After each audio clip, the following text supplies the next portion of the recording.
ostane tukaj z njegovim Lotusom Elisom, ki je predelan za uporabo na progi. Pod motornim pokrovom je pa Hondin motor. Kako to, da ste zamenjali motor za Hondinega? Originalna je bila Toyota 1.8, 134, 136 ton in mi je na Panoni zaribala. Si rekel, izga motorja ne bom del, ker za Lotusa paši Honda. Okay. Menjalnik pa tudi ni originalen, gre za Kvajfovo sekvenco. Kako to, pa da si se odločil za to? Če je že dirkalen motor, ne bo še predstavljen, ne bojo take, kar morajo biti. Super, avto je s tem pogonskim paketom postal prava raketa. K temu, da gre toliko hitro, pa pomaga tudi to, da je bil kljub temu, da je Lotus že serijsko zelo lahek avto, olajšan praktično povsod. Skoraj 100 kg je šlo dol, na 750. Čeprav se 100 kg ne sliši dost, ko imaš avto, ki je v osnovi težek 850 kg, je 100 kg odvečne teže zelo težko najti.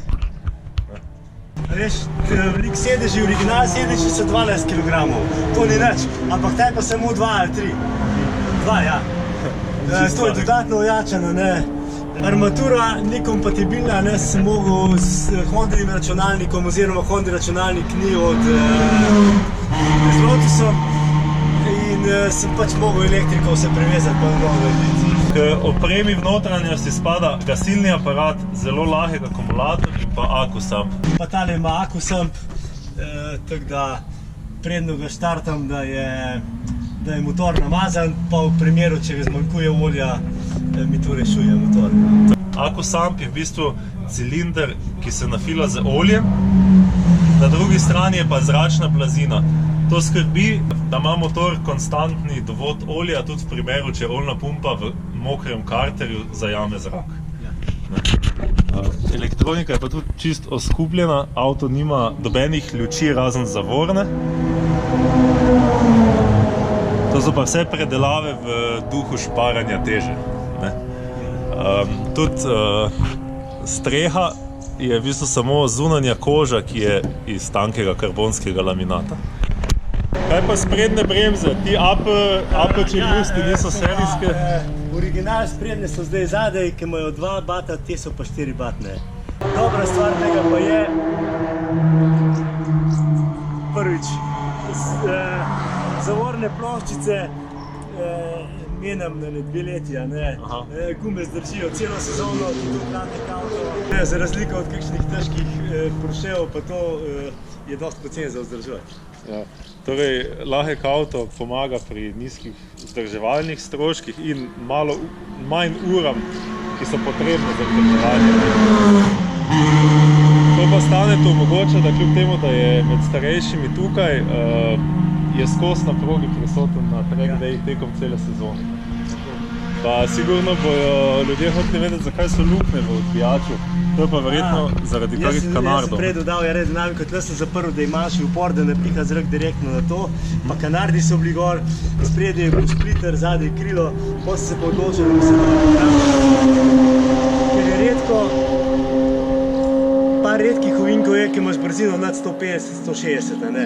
In tam še ne pomaga, na ostalih je pa brez veze, ker bi mogel imeti, ne vem, 300-400 konde, krilo nastavljeno na maksimalen downforce. In si rekel, meni so všeč avtomobili 60-ih, ki je minimalna aerodinamična pomagala. Avto je pa že tak narejen, da ustvarja tlak dole. Zanimiva stvar je tudi to, ki ni mogoče na prvi pogled opazna, da je to dejansko enodelni odlitek sprednjega dela. Spredaj ni niti luči, ker luči na track dayih, ki so vsakič čez dan ne potrebuješ.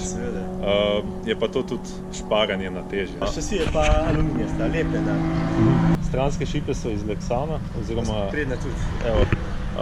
Sprednja pa ponavadi ostane originalna, ampak ne v tem primeru, ko je tudi ta iz lažjega Lexana napram originalu. Ja, ta ima, mislim, da ima zatrjeno površino, da je obstojen na praskanju. so kolesne ležaje noter vpeti, so aluminijasti, tudi je avto lahko za 5 cm nižji kot original.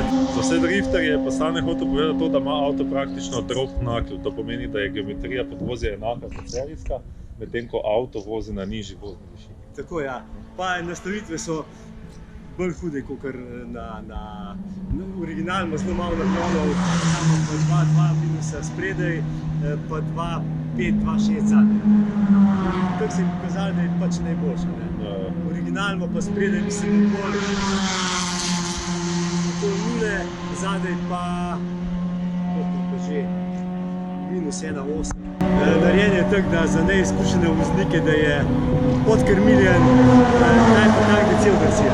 Tako je, kot večina serijskih avtov so Lotusi tudi našteljeni, da understeerajo, ne? In Stane za tem drop knucklom, ki omogoča tudi več nastavitev, dosegel ravnotežje tega avta, kljub temu, da verjetno teža ni 50-50. Ne, je približen 40-60. Ja. Torej, bias teže je precej na zadnji osi, izstopa tudi razlika v colažah. Spredaj je avto na 195 široki 16, zadaj pa na 225 široki 17. Hladilnik tudi ni originalen, ker originalni so bolj taka, ne, radi spustijo. Aha, so verjetno originalni hladilniki imajo plastični prilog. Ja. Ta aftermarket je pa cel aluminijast in je pa zato bolj zdržljiv na progi, ne. Pač uživam, ki ga vozim. Pa počasi zmeraj pač napredujem, pa načasih pridobivam, ne.